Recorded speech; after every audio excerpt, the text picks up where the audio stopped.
Hi everyone, welcome to the booth at Createx Colors. I'm Chris Arpin, and today we got a little project going on. It's actually a tabletop for the mixing area outside of the booth where we have our paint cabinets. We're going to do a little bit of wood graining. We were trying to kind of think of an idea of what we were going to do with this countertop essentially, and we thought, what better way to do it than a little bit of wood graining? Kind of cool. We haven't done a video like that in a while. There's a lot of videos out there, but we'll kind of show you my take and our take in terms of a couple little tips and tricks and working with our paint and some things you can do to create a really cool effect really easily. So first thing I want to talk about is we're always talking about this test panels, and I have two very large test panels in front of me right here. Now, because of the size, the scope of this project, I wanted to do a larger test panel to get a feel for what it was I'm going to do in terms of having enough working time to work with the paint before it starts to dry, and just kind of get a big visual on kind of what technique I want to go with and what works and what doesn't. And we're always talking about that, stressing a test panel. This is something you're doing. I mean, for us here, obviously this is not a big deal because it's a project for us, but if it's something that you're doing for a customer or a client, the last thing you want to do is do that experiment while you're getting right into that job and find out what you thought was going to work isn't going to work. So really cheap. These are just steel panels, leftovers, and I can throw these out. I can sand these down. I can do them again if I want. So just to show you, these are a couple techniques. I don't know how good this one's going to show up. It's kind of dark. Just in trying to get that wood grain. Kind of here, I was actually wiping it with a little bit of reducer to see how easily I get a kind of a reductive technique, and obviously it was red underneath. I wouldn't leave that, but so that was this one. This one here is the first step, and a little bit of texture. This is just over a dark, almost black base with a little bit of brown over the top. And I kind of dug what that was doing, but it looks kind of real kind of cookie cutter. So this side, took a little further to get some grain in the background, and then also actually put some candy over the top. So, and again, it kind of illustrates knowing what to do and what not to do. See this pattern, when you're doing wood, it's very organic, right? It's a living thing. So the only real mistake you could make was being too repetitive and making it look very plotted out and cookie cut, which I kind of have right here. I kind of have these rings, these heart rings right here. They're like right on top of each other.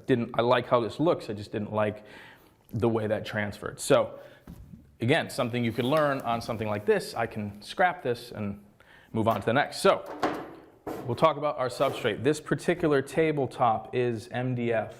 If you guys are familiar with MDF, you know it's kind of cool to work with. If you're not familiar, it's basically glue and sawdust. It's resin and wood pulp kind of mixed together. So it's kind of tricky to work with in terms of the preparation.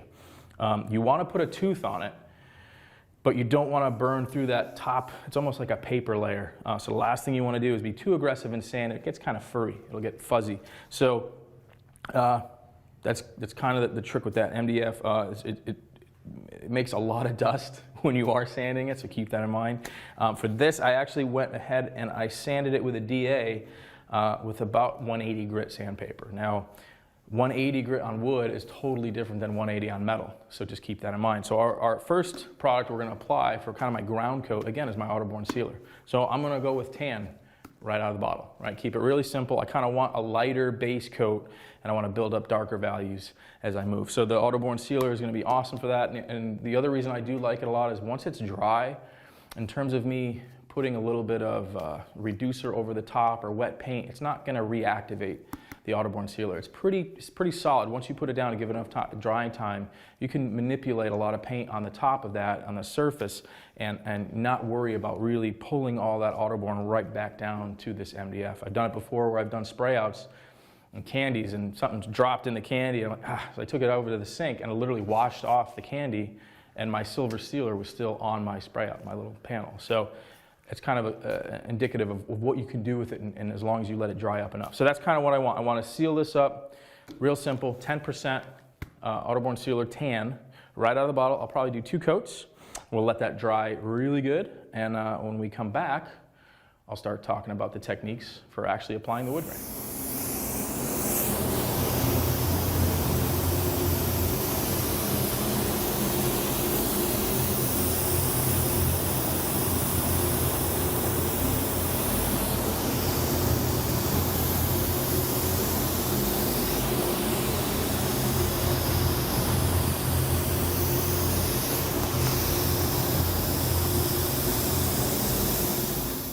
Hi guys, welcome back. 2 coats of my tan Autoborne sealer is down. You can see it is totally dry. And again, I hate to sound like a broken record. I say this every time we're doing a project and we're painting. The key to your success with our paint is to let it completely dry between coats. And essentially for this, because we're going to be doing a lot of layering, and some of it is airbrush, some of it is kind of a roller, some of it is brush and dry brush and redactive and application, you really want to make sure that this substrate, this first coat, your primer essentially, right, your ground coat is totally dry, because it's going to be essential. You don't want to start kind of re-wetting it and moving around and having problems. So I thought this would be a good time to kind of illustrate what we have in terms of our color palette. That you might not be totally familiar with. We have in front of me a lot of our Wicked Detail colors, right? So these are more of an artist palette. You can see on these shapes, some of them, the Wicked colors have a little bit of a shine to them, but all the Wicked Details, these are really flat. They dry fairly flat. And we have everything from ochres and red oxides to a carmine over here, Payne's gray, to sepias and everything in between. So a lot of colors to play with. And I also have a bottle of our new Wicked Opaque Cream. This is kind of a nice color too. It's kind of like an off-white. it's cream, but it really covers extremely well. So if you're trying to do highlights, kind of I'm gonna come back and kind of do some scratching with it and just give some highlights and push back some of the texture of the paint itself to emulate that wood. It's great because it's going to cover extremely well right out of the gate. I'm not going to have to apply multiple coats. So again. The beauty part of this is you can work right out of the bottle. You really don't have to start with 2 different colors and start cocktailing your own. I mean, you most certainly can, but one of the nice things is just be able to kind of grab a bottle that you're looking, I want to be a little more red, I want to be a little more brown, I want to be a little more like even green shade, or you know, I want to be a little more yellow. It's right out of the bottle. And what I'm going to do is just continue to mix. This is actually the cup that I mix my sealer in. I'm going to mix right back in this cup. I'm not worried about the color that's in my sealer, right? My sealer tan. What I'm gonna do is once I clear this table back off, I'm gonna cocktail a few colors together and just kind of mix. And I just kind of want to stripe this board, kind of give it some character lines. I'm gonna do is zero in my spray gun. I'm gonna use an LPH 80 and close up my fan control, right? So it's a little more concentrated. Just want to kind of give this piece a little bit more character and create light and dark highlights. And again, it's kind of that layering process and not just. We're trying to make this look like real wood, not make it look like something we tried to make look like wood, you know, like a print. So that's kind of key. So that's going to be the next step. And I'm just going to take a few light colors and dark colors, kind of mix them together as I go. There's no right or wrong. I'm sure we're going to get questions on certain colors. You know, if you guys wanted to do more of an oak, like a golden oak, you'd obviously go more in the yellow shade. You can push this towards a mahogany or like a cherry with more of the reds, the red shade, you know, like the burnt, not the raw. The raw umber is a little more yellow, the burnt's a little more brown. Then we have the carmine, and there's a few other colors even that you could kind of mix in. You could mix in reds, you know, a little bit of Wicked Red in with the brown and make a red shade brown and kind of tint your color palette that way. The only recommendation I'm going to give is kind of start lighter and work your way darker, because you're going to kind of want to add some detail and some of that scratching or some of that wood grain. It works better with a darker color over the top. So the last thing you want to do is start really dark, and then it's to the point where you almost need black in order to kind of give a definition of what it is you're trying to do and that texture. And if you do it in black, it kind of looks like that panel I did first, where it's really dark and it just kind of, it looks like it's printed. You know, like we took something and we wanted to make it look like wood grain, like a vinyl. So start light and work your way dark. You can always add a little bit more color, and if worst case, you can always come back in and pop some highlights with a little bit of the white or lighter colors. Not so much white, but an off-white color, just to kind of bring it up naturally. And another good thing is just get some references. You know, have a couple pictures of different wood grain patterns that you dig, just to kind of give you direction, you know, as it is you're working. It's really easy to kind of get lost. And that's the other thing too, like I said, is this is organic, right? This was a living thing. Wood is living, breathing. So it's not like a cookie cutter pattern where it's kind of repetitive. So don't kind of focus and kind of pigeonhole yourself into one super concentrated area. Just kind of run with it. If you don't like it, you can literally just kind of wipe it off and start again. That's the beauty part of doing this. There is really no right or wrong, as long as you're kind of giving that organic kind of a look. So I'm going to go ahead and stop talking. I'm going to clear this stuff off. I'm going to get a couple colors mixed up in the gun. We'll show you guys what I mean when I say, close up that the fluid control or the fan control and just kind of stripe a little bit here and just kind of give some light and dark values. So stick around, we'll get the booth running, and I'll see you in a second. All right, guys, welcome back. Got a little color mixed up, the booth is running, and real quick, I just want to show you what I meant when I said zero it in, right? I talk about this quite a few times. My fan control, right? So this is my LPH80. This guy right here is your fluid control. That means how far back you can pull your trigger, right? So that's just stopping the needle from coming in the nozzle. Above that is your fan control. So wide open gives you a nice big fan, and then closing it up kind of needles it in. It makes it real tight in terms of a round pattern. You can almost draw with it. Get really small. So I'm going to keep it closed up, maybe just open a quarter turn from fully open, just so I can come in and kind of work a pattern, start kind of just doing like a real rough sketch of creating a grain, just kind of linear. I don't want to be sporadic the way I do this. I kind of want to keep in trend. My grain is going to kind of go the length of the table, so I'm going to just kind of try to keep it linear and kind of work with the table. So we'll go ahead and do dark first. This is actually the tan, the sealer tan color that I had. I added a little bit of sepia to it. So a little bit of sepia, drop of Payne's gray just to darken it a little touch. I don't really want to use black because I don't want to muddy it. So just darker than what the tan, as you can see, that's a little more brown on there.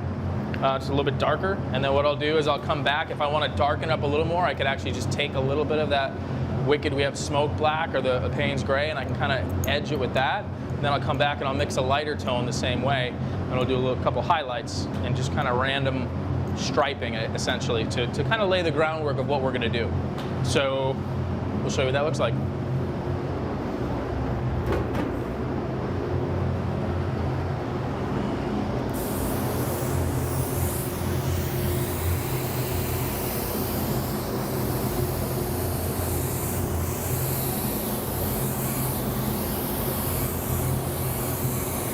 Kind of going through and connect a few of them together, make it heavy in the middle, fade out to nothing, kind of disappear, come back. The last thing you want to do is kind of grid it so it looks like line after line after line. You just kind of want it to be, again, it's linear, but it doesn't necessarily have to be razor straight. We're not trying to do it like we had a ruler here, or like fine line tape where we just stripe it again. You're starting to get in that repetitive pattern, and it just takes away from that realistic kind of natural growth of it. So just keep coming back. And again, there is no right or wrong. If there's something you do that you don't like, come back. You can A, wipe it off, or bury it with the next coat of color. And you can't be super critical of yourself either. If you're looking at it and you're like, man, I don't like how that looks. Remember, we're not trying to make this look like wood grain in this step. This is just layering that foundation so we can build. The last thing you want to do is just have a really clean ground coat. It's just not going to look real. You know, you have to have that texture. So don't be super critical of what it is you're doing.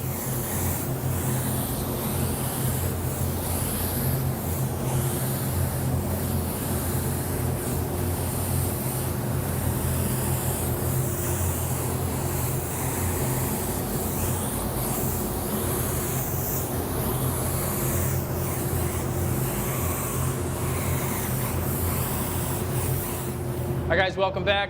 My first color I already put on. You guys kind of broke away, saw I was doing a dark color.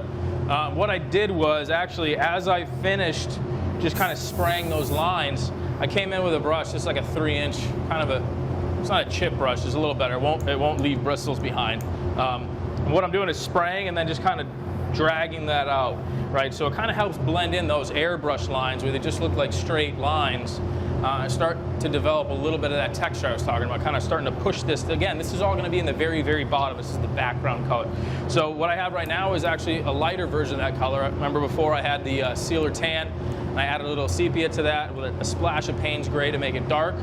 Now I kind of went the other way. This is actually the same cup. I haven't washed out my gun. I haven't rinsed anything. I've actually been just mixing the same exact cup and everything, and even the same mixing stick. So what I did was add a little bit of our Wicked Opaque Cream. So I'm going to kind of lighten that value up. And all I'm doing is kind of just spraying a highlight area and then immediately coming in with my brush and kind of just dry brushing and blending that out to kind of get a little bit of texture. I'll go ahead, I'll show you guys, I'll do an example right here too. I'll spray. You can also kind of vary your, kind of wiggle it, drag it out, and it'll kind of give that kind of a distressed look. You can get really fancy, you can start spinning it and kind of create kind of a textured effect. That's what you're after. Again, this is really just to start to build up the background texture. This isn't the final picture of what we're trying to achieve. So I'm not super concerned if there's a really sharp transition from light to dark, because I can go back in after I drag this entire thing and I'll airbrush little highlights, lowlights. Again, we'll kind of just stripe that pattern in before we actually do that actual final grain over the top. So again, this is just the ground coat, right? We're trying to vary textures in light and dark and make it look like a natural piece of wood that's kind of scratched up and chipped in here and there. So I'm gonna go ahead and finish up this, and we'll talk about the dry brush when we come back. All right, guys, we are back. Everything's dry. I kind of went ahead and pushed back some of those lighter areas that I used as a demonstration. I didn't really want them super, super light. So I just went ahead and, same thing, I had a little bit of dark color to mix up. I mixed a little more sepia and just kind of pushed them into the background. So that's actually what I have right here. I have some raw umber, and this is what we're gonna do. We're gonna talk about that dry brush. This is the same brush. So I'm actually just gonna take a little bit of this right out of the bottle. I have a little bit of palette paper here, a piece of wax paper, anything you can use as a palette. And you just wanna get the bristles, the tips of the bristles. Right? And what we're doing is just doing just that, just dragging this brush to get these lines. Right? So come back, continue on dragging. And you just kind of want that random, you don't want all the bristles. If there's a little too much, you can kind of come back and brush it off. So I have a towel right here. I'll just come back, brush this off, and keep going.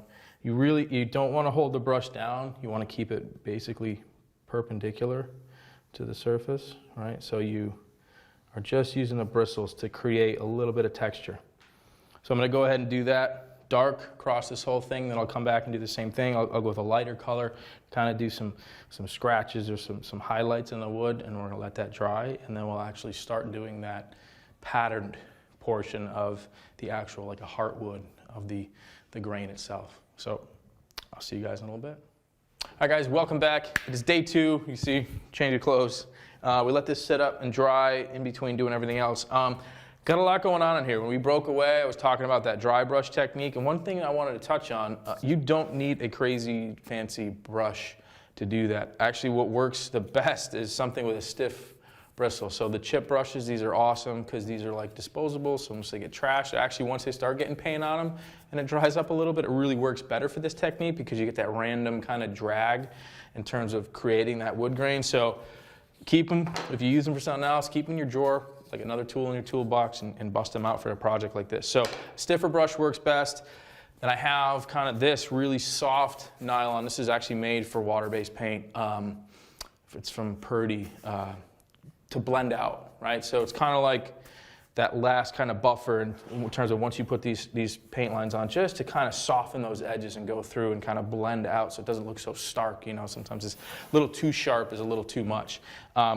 One of the things I also want to talk about too real quick before we go on to the next step, because we broke away, I was showing kind of the technique, and I kind of want to just focus on a couple other tips. Water bottle, right? So a little spray bottle like this, whether you use tap water, if you're doing it right away, tap water works good. So if you're going to do your stroke and then you're going to come back with a little bit of water, spritz it, and you can kind of soften that edge as well. Use that as a blender, essentially almost like a blending solvent. It's the water. If you wait a little bit longer, you have 2 other options. You have a 4013 reducer. It's a little bit hotter in terms of the aggressiveness of a reducer. And then last, we have a 4020. This is super aggressive. This is one of the reasons we really don't recommend this straight up in any of our paints. We're always talking about 4011, but in a case like this, I basically use 4020 to clean my spray equipment. So I soak my tips, my needles, my air caps, and my spray guns in 4020, but it works really well for a kind of a redactive technique in terms of putting a little bit in a cup and then using your brush, kind of dip and go, And then you can create little spatter effects and kind of flick a little bit on and then let that dry and pat it with a towel. So it works really well. I know last time when Scott McKay was here, he did a video and he was using 40-20 in the skull video, and he was using it to kind of create a little bit of texture, kind of that background, spraying it on and wiping it off. So that's kind of one of those things that comes into play if you want to build texture. And again, this whole process is kind of designed to build up your background, because the last step is going to be something really, really cool. And that's, I don't know if you guys have seen these, but it's this rubber squeegee kind of deal, right? So there's a couple different ones. There's a bunch of these out there, small, big, different patterns. And what we're going to do is we're going to mix up a color. You can also get kind of a spreader too, and it has different shapes. And once you apply the paint, you can kind of come in and use that to take it off and create. You got all kinds of different lines. You can find these online. They're out there. Faux finishing shops have them too. But what we're going to do is create a glaze. So now, earlier when I was doing all this, when we talked about mixing, I said I'm using basically colors straight up, right? Straight out of the bottle. I'm not mixing any 40-50. I'm not looking to make it really, really durable at this point, because I kind of want to be able to manipulate it. I don't want it to dry fast, and I don't want to really create a surface where I can't kind of redact a little bit or pull some off, which is another thing which is actually really cool for doing some kind of fine details. That's where our illustration colors kind of come into play really well too, because these, if you guys are familiar with the illustration, they're designed to be manipulated. So we have a full line. This is actually a bloodline, Tim Gore's bloodline, the Decay, which is really cool. It's kind of that sepia umber kind of mix. Works really well for tinting, right? So I was able to spray on a little bit with an airbrush and immediately kind of brush it out, because it stays, you can manipulate it. It's a great feature of that paint, and that's for this particular application works wonderfully without mixing it with anything else. So for the last step of this, we're going to create a glaze. And when I say glaze, what we're going to want to do is create a color that we can spray. I'll use a spray gun, spray this entire tabletop, and then go back over that while the paint is still wet, and you basically just kind of put this on the surface, and I'll show you guys, you kind of rock it. All right? And that's what actually gives you this grain pattern, just how you manipulate and how you roll this on the surface. It's really cool. It creates a really cool effect, and it looks awesome. And people don't realize how simple it is using one of these tools. So in order for that to happen, we want to create that glaze. We want to slow down the dry time. We want to keep it open a little bit longer. So what we're going to do is use a little bit of our 5607. This is a retarder, okay? There's a reason it comes in a small bottle, because a bottle this size should pretty much last you a lifetime. It's a very small amount. If I was going to mix a quart of paint, I would probably use a 1/4 ounce of this, right? Not a lot, so you're not hammered. What will happen is, if you use too much of this product, it will hinder the product from drying, right? You will slow it down so much that it actually won't dry. No matter what you do, it's going to really keep it tacky, sticky, so you have to use it very sparingly. So again, I'm kind of going by the recommendation of about a 1/4 ounce to 32 ounces. So if we're mixing a 1/2 quart here, we're probably going to do, oh man, not a whole bunch. You know, we're talking drops at this point. But what we're trying to do is just slow down the dry time, and also this is a point where turning off your fan or kind of cutting your airflow once you're done spraying. So like the second I put my last coat down, I obviously want to evacuate the overspray, but I'm going to turn my fan off because I don't want air movement while I'm trying to do this, because again, we're trying to slow down that evaporation. So what I'm going to do is mix two colors. I wanted kind of a darker color for the top of this, because what's going to happen is wherever you wipe this off, basically everything on the raised surface of this is going to get taken off, and everything that's in between the fins is going to stay behind. So you kind of want to keep that in mind, have a contrasting color. So for this, I have a lighter base. I want a darker color to really give that wood grain look. So I'm going to mix, I have raw umber and our sepia. Again, our detail sepia. This has become kind of a color I use throughout this whole project. I'm going to go 1-to-1. And then I'm going to mix that, probably about 30%, 25-30% of our transparent base. Now the transparent base is a product that is essentially the base, the resin of these colors. The reason I'm choosing, again, not to use 4050 is because 4050 is a little more substantial in terms of the content, right? It's a gloss top coat. We use that for our candies. It's really, really durable. And for doing this, I don't want something that durable. I want to be able to manipulate it. And the 4050 dries a bit faster than the R4004. So basically all I'm doing is I'm extending these colors with the same base resin that they're made with. So I'm going to go ahead and get that mixed. We'll start spraying, and I'll show you guys the last step of this. All right, guys, welcome back. Got my color mixed up. I went 1-to-1, and I actually added just a touch of black. I did a little drop of Wicked Opaque black. I did a few spray outs on the paper here, on the masking paper, and it was real similar to the color, so I wanted just a touch darker, so I added just a drop of black. So that's something, again, we always recommend doing a spray out to test and make sure everything's good. So that's why I sprayed that, and that's kind of what I come up with. So it's an easy way for me to start and see where I'm at in terms of the color before I get right into it and start spraying and go, oh, that's not what I want. So again, a test panel thing, real cheap, insurance. So what I'm going to do is this is a 3M gun with a 1.4, and I barely reduced this. So I put a little bit of that transparent base, like I said, and a splash of that retarder. I want to just put a nice even coat over this entire area, and then I'm going to immediately go shut my booth fan off, and then I'm going to start wood graining this. So I taped off this upper section of this backsplash area just because I don't want to work on this area and run the risk of dragging back into what I did, so I can come back tomorrow once this is dry and I'll tape off here and I'll do the top part and kind of blend it in. So we're going to get right into it. We're going to give this a shot, and we're going to start spraying.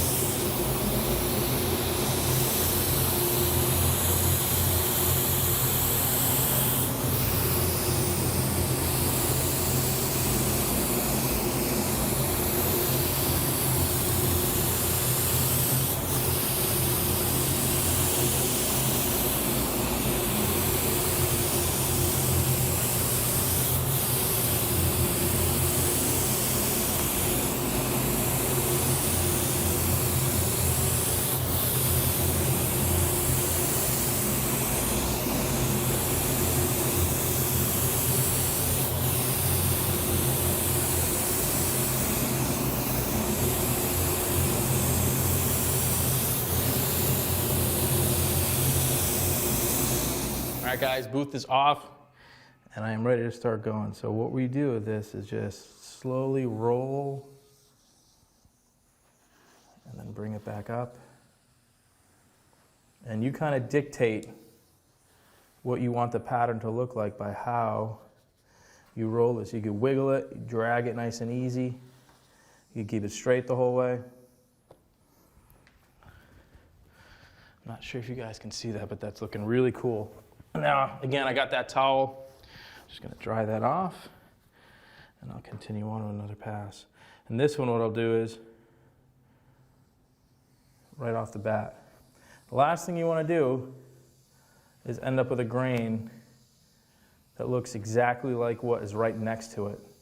And again, you lose that realistic kind of approach, that real kind of wood grain look to it, because it ends up starting to just look real cookie cutter if it's like the same, if all these overlaps are in the exact same spot.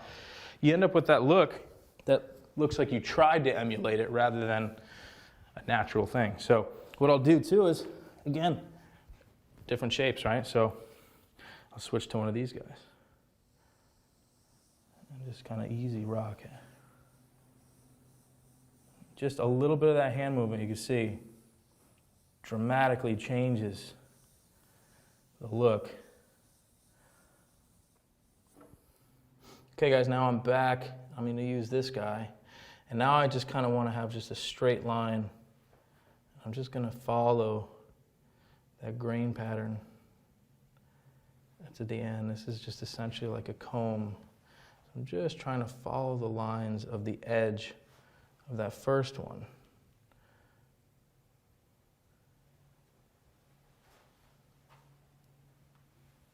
I'll probably finish this off here this way, the same way. Because then I got to work my edges back. So again, depending on what you're going after, I kind of dig that there. might finish off with another bigger grain. Just kind of overlap the edge with this big guy. And not really rock it as much. All I'm going to do is push this one.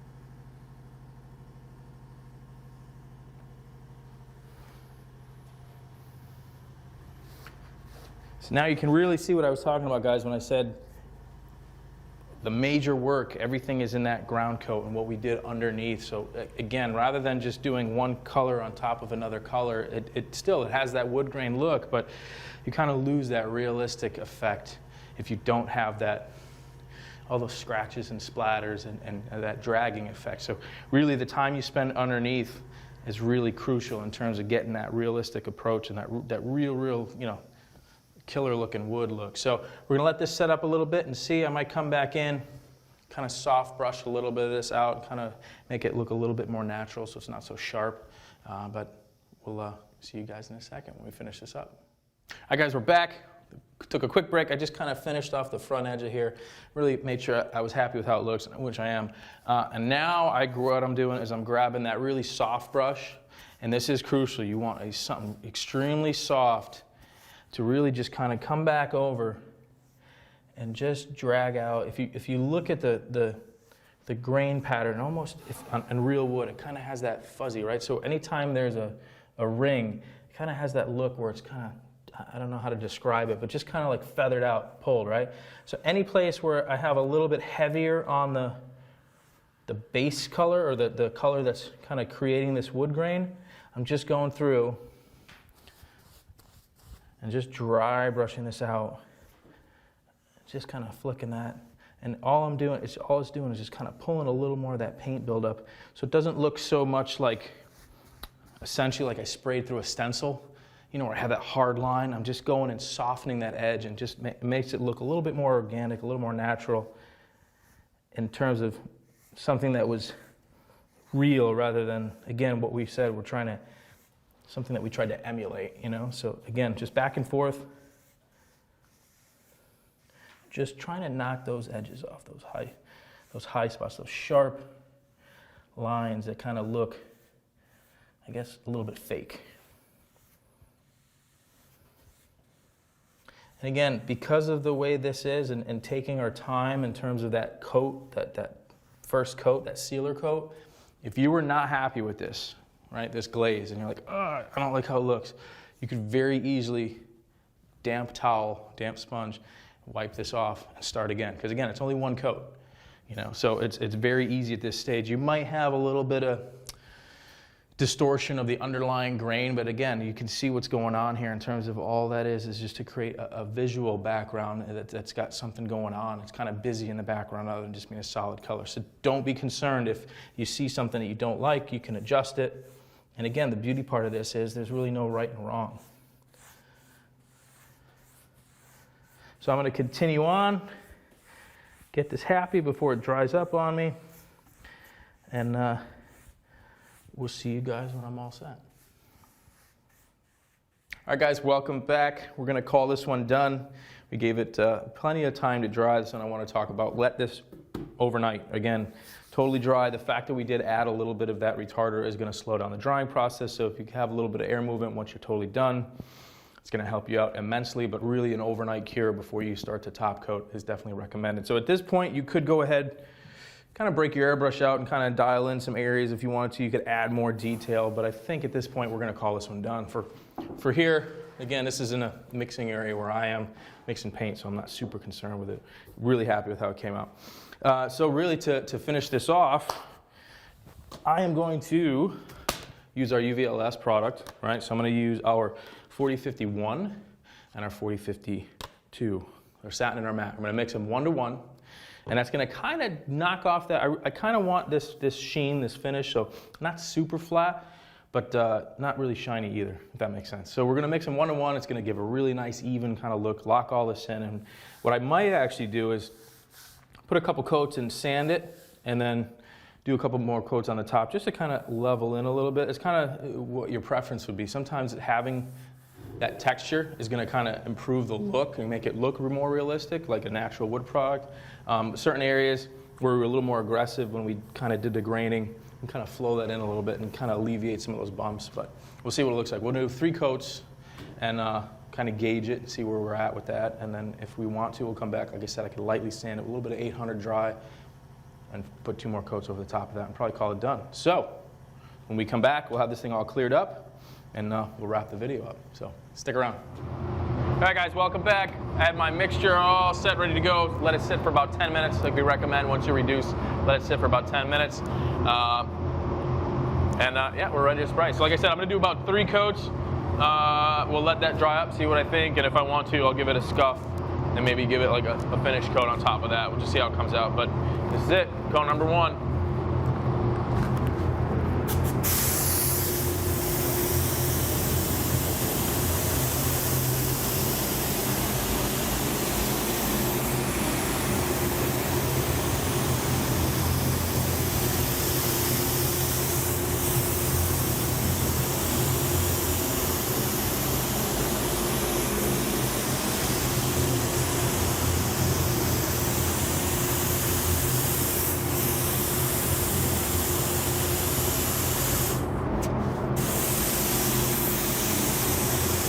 All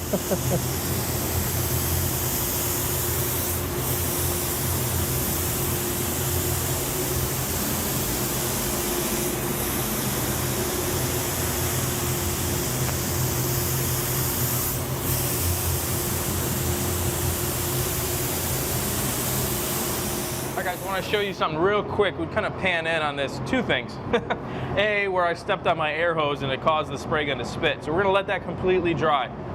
We're not going to try to come in and repair that right now or stick something in there. Let it completely dry, and it should completely go away. If anything's going to happen, it's going to be just a ring where it's a little bit heavier, where I can knock that down a little bit of 400, 800 dry.